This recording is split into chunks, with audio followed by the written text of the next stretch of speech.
নমস্কার বন্ধুরা, আশা করি সবাই ভালো আছেন, সুস্থ আছেন। আজকে একটা নতুন ব্লগে আপনাদের স্বাগত জানাই। এর আগের পর্বে আমরা দেখিয়েছি বাঁকেবিহারী মন্দির, রাধারমণ মন্দির আর নিধিবন। আজকে এখন যে ভিডিওতে দেখাবো সেটা হলো প্রেম মন্দির, যমুনা নদী আর ইস্কন মন্দির। চলুন ভিডিওটা দেখুন, সবার খুব ভালো লাগবে। এটা হলো যমুনা নদী, আর যমুনা নদীতে নিধিবনের পাশেই এই যমুনা নদী। যমুনা নদীর পাশেই বিভিন্ন দোকান বসেছে, তার সাথে বোটিং করার জন্য বোটিং হয় এখানে। আমরা এখন বোটে চেপেছি, যমুনা নদীর ওপরে বোটে চেপে আমরা ঘুরছি। এখানে বললো 3টে না 4টে ঘাট আছে, সেই ঘাটগুলো ঘোরাবে। এখান থেকে দূরে যে ঘাটটা দেখা যাচ্ছে সেটা কেসি ঘাট বলে। বেনারসের যে ঘাট আছে সেই রকম দেখতে অনেকটাই, তাই খুব সুন্দর কেসি ঘাট। ভিউ ওখানে চুপচাপ বসে আছে সুন্দরভাবে। এবার কেসি ঘাটের দিকে আমরা যাচ্ছি। ভেবেছিলাম বিকেলের দিকে হয়তো যমুনা ঘাট আসবো, কিন্তু তার আগে আমাদের ভগবানের কৃপায় হয়ে গেল কেসি ঘাট ঘোরা। তাই বলে বন্ধুরা যে ভগবান চাইলে সব কিছুই হবে, তাই খুব সুন্দরভাবে আমাদের ঘোরাটা হচ্ছে ভগবানের কৃপায়। আমি ভুল বললাম বন্ধুরা, এটা হলো কেসি ঘাট। এটা যে নৌকার দাদা আছে সে বললো এটা কেসি ঘাট।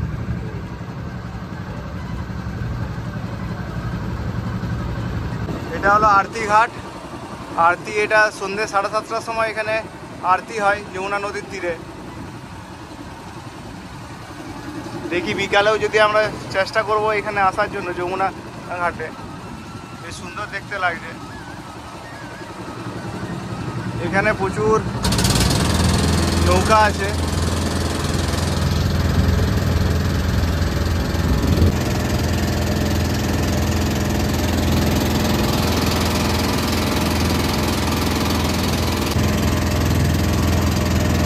এই নৌকায় চড়ে যে মন্দিরগুলো সব দেখতে পাচ্ছে, আর এইখান থেকে ভিউটা অসাধারণ লাগছে বন্ধুরা। এখান থেকে সত্যিই সমস্ত জায়গাগুলো বেনারসে যেমন ঘাটগুলো দেখতে লাগে সেই রকমই লাগছে। যদিও সূর্যটা ওই দিকে আছে বলে অতটা ভালো করে ছবিটা আসছে না, কিন্তু দূর থেকে এগুলো সত্যি অসাধারণ সুন্দর দেখতে লাগছে বন্ধুরা। এখন 1টা বাজছে আর আমরা খেতে এসেছি এই জগন্নাথ জুয়ের এই ভোজনালয়ে। এখানে বললো 20 টাকায় সবজি ভাত সমস্ত কিছু দেবে, সেটাই খাওয়ার জন্য এসেছি। এখানে কী কী দিচ্ছে সেটাই আপনাদের দেখাবো খাবারে। আমাদের দুপুরে খাবারের মেনুতে আছে ভাত, রুটি, 2টো সবজি, তার সাথে সুজি আর ডাল। এখন ঘড়িতে বাজছে 2টো, আর আমরা রুমে একবার এলাম পিউর খাওয়া দাওয়ার জন্য। আর পিউ খাওয়া দাওয়া করবে তার আগে বলছে ওর খেলনাটা খুলে দিতে হবে। এটা ওর খেলনা কিনেছি একটা। তারপর আমরা যাব প্রেম মন্দির আর ইস্কন মন্দির। আর এটাই হচ্ছে আজকে আমাদের বৃন্দাবনের লাস্ট ট্যুর। তারপর কালকে মথুরা, পরশু আগ্রা। ঘড়িতে বাজছে 2:45, আর আমরা এখন বেরিয়েছি প্রেম মন্দির আর ইস্কন মন্দির যাওয়ার জন্য। সবাই একটু রেস্ট নিয়ে তারপর বেরানো হয়েছে। এখন ঘড়িতে বাজছে 3টে, আর আমরা চলে এসেছি ইস্কন মন্দির। এখন ইস্কন মন্দির বন্ধ, কারণ ইস্কন মন্দির 4টে থেকে খুলবে, 4টে থেকে সন্ধ্যে 8টা পর্যন্ত। প্রেম মন্দিরও সন্ধ্যে 4টা থেকে 8টা পর্যন্তই খোলা থাকে।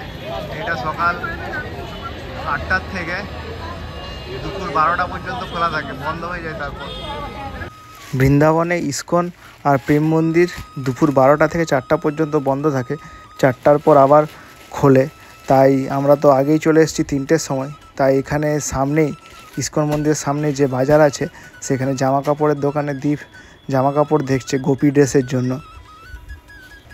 অনেকগুলো গোপী ড্রেস দেখার পর দীপের এই ইয়েলো আর রেড কালারের মধ্যে এই গোপী ড্রেসটা পছন্দ হয়েছে, সেটাই কেনার এখন চিন্তাভাবনা চলছে আমাদের। তার সাথে আরও কিছু নতুন নতুন পিউর জন্যও গোপী ড্রেস দেখা হচ্ছে। সাথে এখন আরও কিছু গোপী ড্রেস পছন্দ করার চেষ্টা করছে। মোটামুটি এই হোয়াইটটা বেশ ভালো আছে, এই হোয়াইটটা বেশ ভালো আছে, এটাও বেশ সুন্দর লাগছে। হোয়াইটের ওপর অনেকগুলো আছে।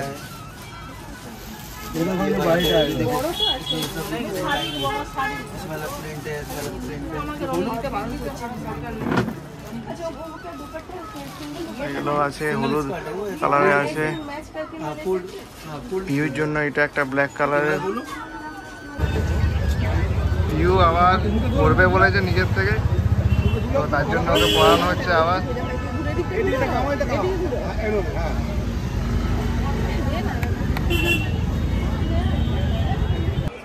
এরপর আমরা আলটিমেট 4:30 বাজছে, এখন ঢুকলাম ইসকনের মন্দিরে।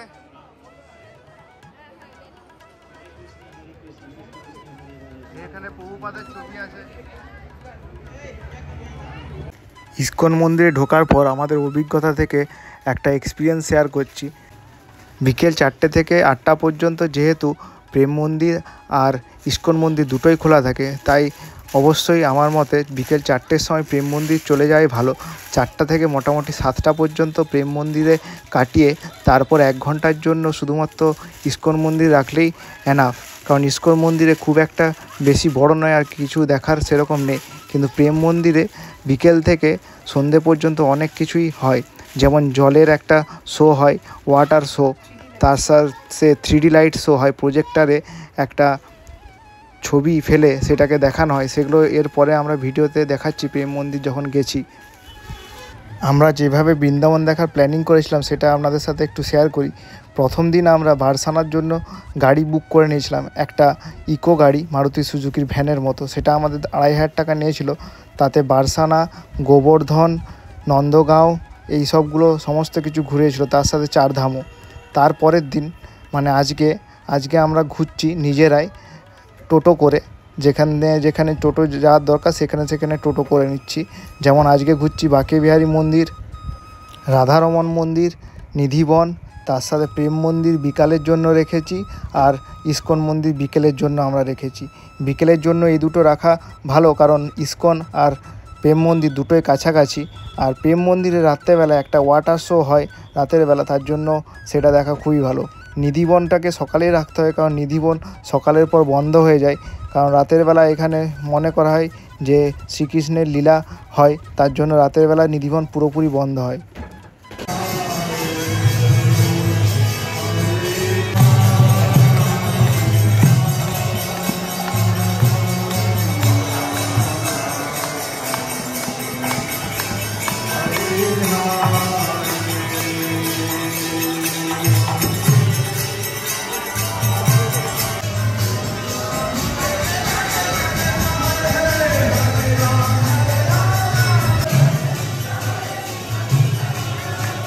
ইসকনে যে কুপন কাউন্টার মহাপ্রসাদের জন্য, সেটা হচ্ছে 7:40 সকাল থেকে দুপুর 1টা পর্যন্ত, আর বিকেল 4টে থেকে 8:30 পর্যন্ত রাত।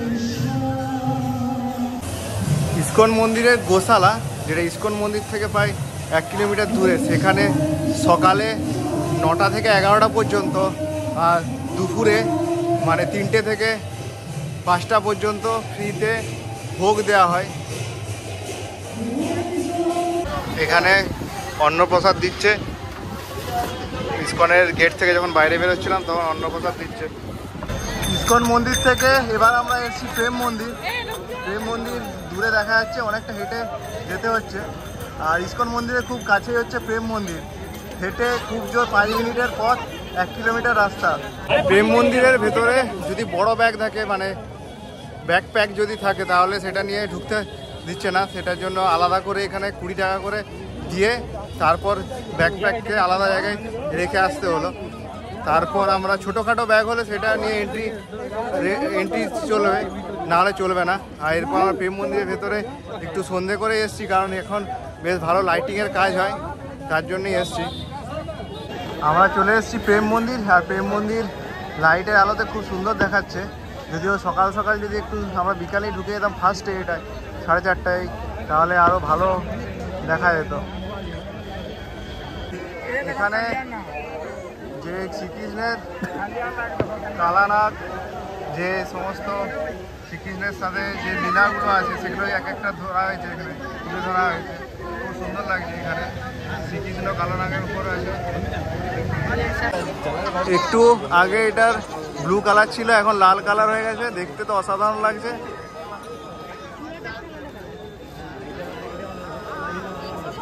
আস্তে আস্তে কালারগুলো চেঞ্জ হচ্ছে। মাঝখানে জায়গাটা সবুজের মতো লাগছে। প্রেম মন্দির দেখার জন্য বহু মানুষের ভিড় হয়েছে। মানে মোটামুটি আমার আইডিয়া 10,000-এর থেকে বেশি লোক সম্ভবত আসছে, তো আসছে। বহু লোকের সমাগম এই প্রেম মন্দির দেখার জন্য।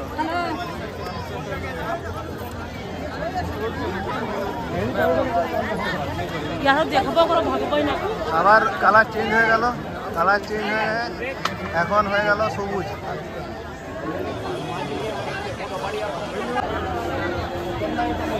এরপরে পুরো মন্দিরটা ব্লু হয়ে গেছে।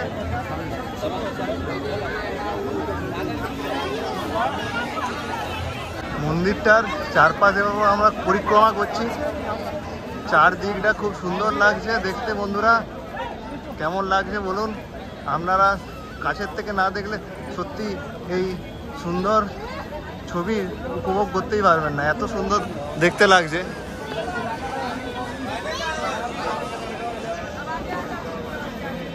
প্রেম মন্দিরের গোল গোল ঘুরে এখন আমরা অপোজিট সাইডে এসেছি। অপোজিট সাইড থেকেও প্রেম মন্দিরের লাইটের কাজে খুব সুন্দর দেখতে লাগছে। পিছন দিক থেকে এই প্রেম মন্দিরকে লাইটের আলোতে এইরকম সুন্দর লাগছে। একবার ব্লু হচ্ছে, একবার গ্রিন হচ্ছে, একবার রেড হচ্ছে।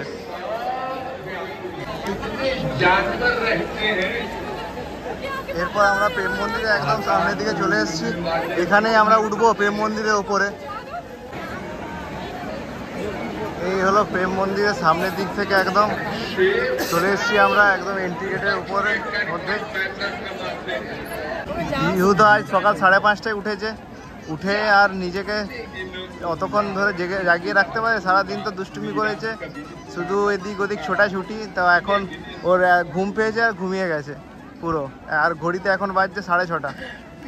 আমরা এখানে বসবো একটুক্ষণ, মোটামুটি 8টার সময় আবার বেরিয়ে যাব।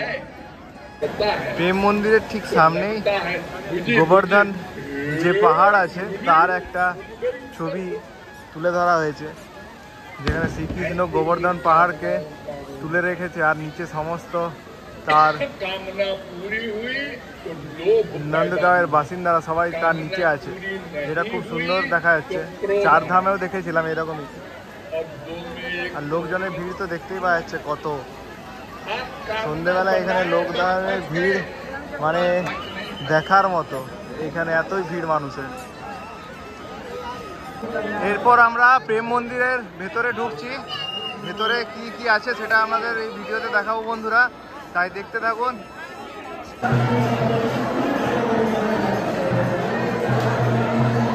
প্রেম মন্দিরের ভিতরেও প্রত্যেকটা জায়গা সুন্দর করে কারুকার্য করা। প্রত্যেকটা পিলার, প্রত্যেকটা থাম্বা, সমস্ত কিছু সুন্দর সুন্দর করে বানানো।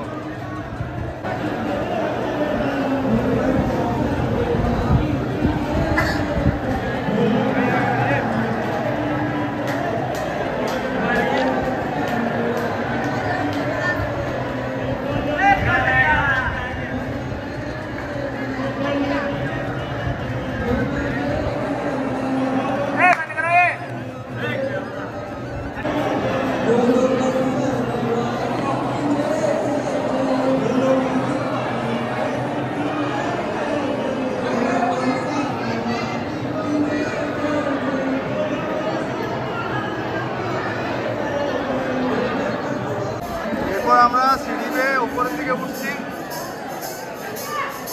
এরপর আমরা ফার্স্ট ফ্লোরে উঠলাম। ফার্স্ট ফ্লোরেও চারিদিকে সুন্দর সুন্দর কাজ করা হয়েছে প্রত্যেকটা পিলারে।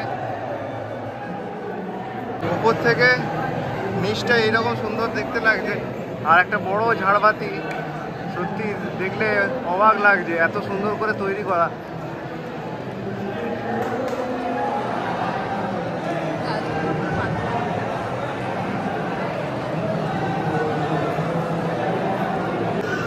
এখানে বিভিন্ন মুনি ঋষিদের ছবি আছে, আর দূরে রাধাকৃষ্ণের ছবি, রাধাকৃষ্ণের মূর্তি নিচেও ছিল, ওপরেও আছে, সেই দিকেই যাচ্ছি।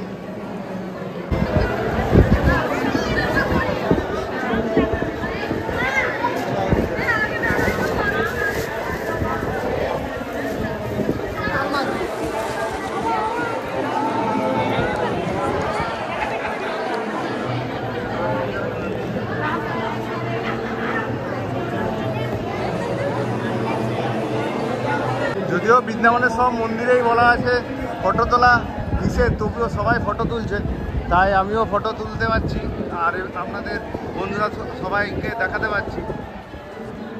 বন্ধুরা, এই জায়গাটা যদি না আসা হয় তাহলে তো বোঝাই যাবে না এই জায়গাটার যে কতটা সুন্দর দেখতে। সকালবেলা এলে আরও হয়তো পাথরের যে কাজগুলো সেগুলো হয়তো আরও ভালো করে ফুটে উঠতো। এগুলো পিলারের প্রত্যেকটা কাজ, দরজার যে কাজ সেটাও একদম নিখুঁত, তার সাথে এই যে হাতে ধরার জায়গা, এই যে লাগানো লক এর এই জায়গাগুলোও সত্যি অসাধারণ। প্রত্যেকটা জিনিসই খুব সুন্দর করে নিখুঁত করে তৈরি করা হয়েছে।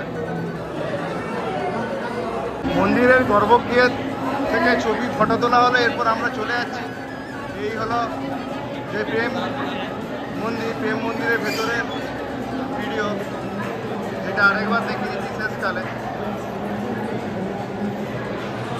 এটা অসাধারণ দেখতে লাগছে প্রেম মন্দিরের ভেতরের ভিডিও। আজ যেহেতু দীপাবলি, তার জন্য মানুষের মনে হয় ভিড় আরও অনেক গুণ বেড়ে গেছে।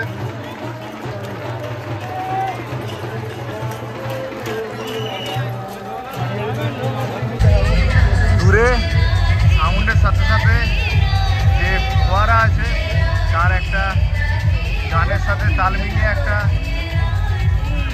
জল ফোয়ারা হচ্ছে, যেটা খুব সুন্দর দেখতে লাগে।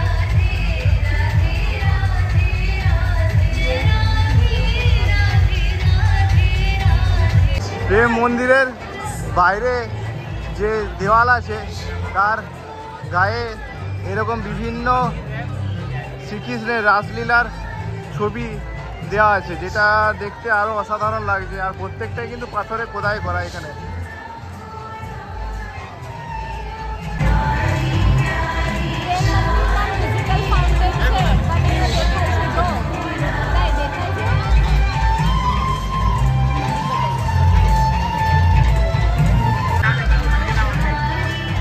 এখন যে লাইট শো হচ্ছে সেটা সত্যি অসাধারণ, অসম্ভব সুন্দর দেখাচ্ছে।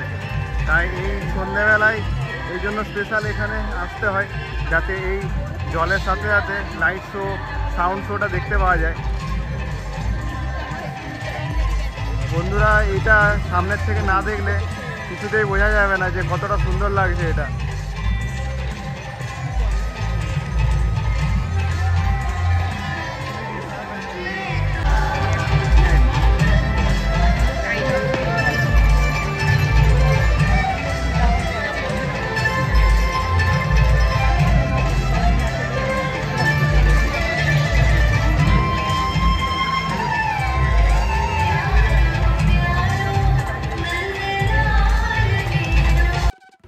এখন ঘড়িতে বাজলো 8টা।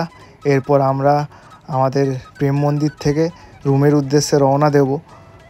আজকের মতো আমরা এখানেই আমাদের ব্লগটা শেষ করলাম। আজকে তো আমরা ঘুরে দেখালাম যমুনা নদী, তার সাথে প্রেম মন্দির, তার সাথে ইস্কন মন্দির। আমরা আজকের যে প্ল্যানটা এইভাবেই রেখেছিলাম। তার সাথে ছিল সকালবেলায় বাঁকে বিহারী মন্দির, রাধারমন মন্দির, নিধিবন। আপনারাও এইভাবে প্ল্যানটা রাখলে খুব ভালো করে আপনারাও ঘুরতে পারবেন। যাই হোক, আজকের মতো এখানেই ব্লগটা শেষ করলাম। আবার দেখা হবে একটা নতুন ব্লগ নিয়ে। সবাই ভালো থাকবেন, সুস্থ থাকবেন। আর কালকে মথুরার ব্লগ নিয়ে আসছি।